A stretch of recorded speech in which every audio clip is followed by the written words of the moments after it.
Sin is rebellion against God. What it does for a relationship for God, it puts a barrier in between. So it's like, okay, I know this, but if you know it, then why are you doing it?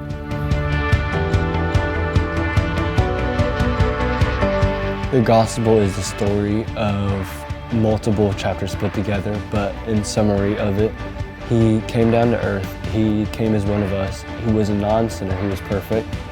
And what we did to him, he died on the cross for us.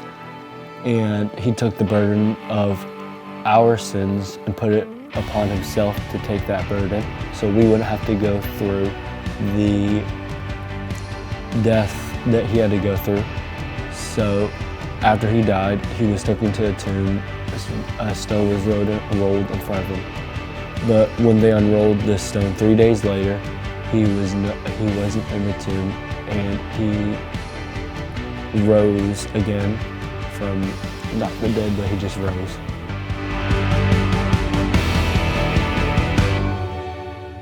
I went to youth camp, and I was kind of thinking, oh, it's going to be the same as some other Christian camps. Like, you'd go there, you just have fun, and then not really take anything away from it.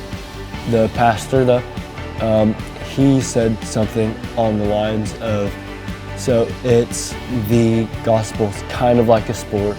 You can practice at it, and you can soak up all the information, but if you don't have a true relationship with God, then what's the point of going to church?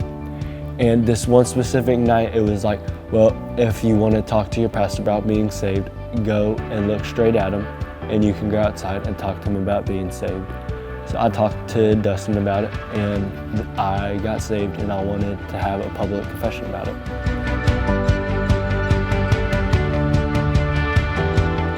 Baptism is your public confession of your faith.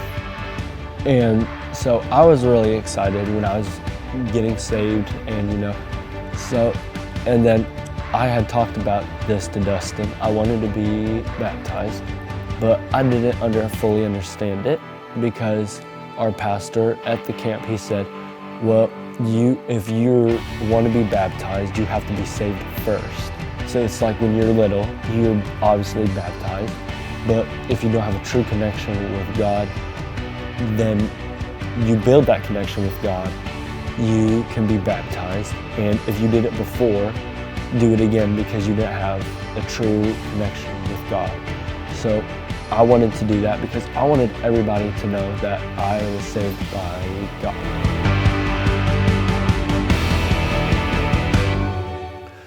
That there is a book called the Bible, and that you probably have heard of, but you haven't opened it.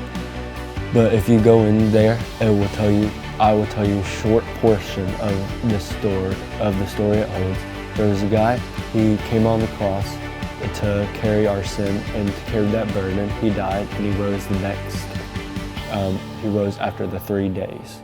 He died.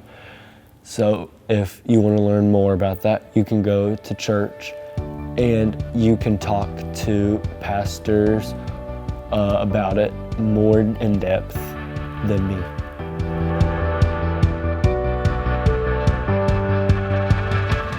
I get to just learn more about Jesus instead of sitting there and soaking up all the information and not spreading it.